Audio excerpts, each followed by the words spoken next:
Hi, Ronya. I really appreciated your fascinating video commentary. There were so many great points there. Let me think about that.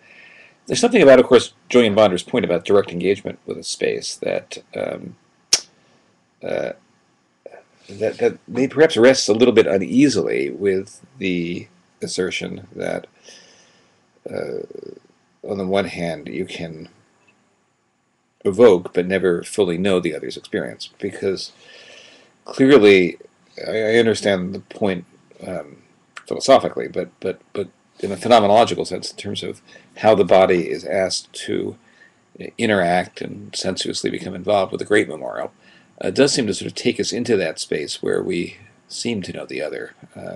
One thinks of the intimacy demanded at the Vietnam Veterans Memorial in Washington, D.C., uh, which unexpectedly called forth people's desire to leave everything from flowers to letters and so forth. And yes, it's a space that calls for a certain kind of both private and public engagement, uh, and yet people come out of that feeling that they are intimately connected with the other. Although perhaps, in light of Bonder's point, they're not completely, um, they're never making a claim to completely know the other, which I suppose does characterize his qualities, his sort of specifications for a significant memorial.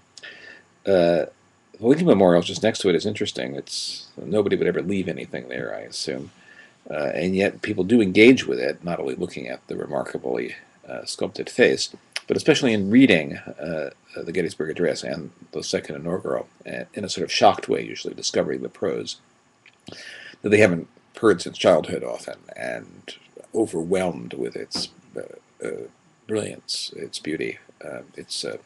It is a shrine in that sense, but it's not only, of course, to Lincoln, but to the enormity of the loss in the Civil War and the, in some respects, still unhealed national trauma.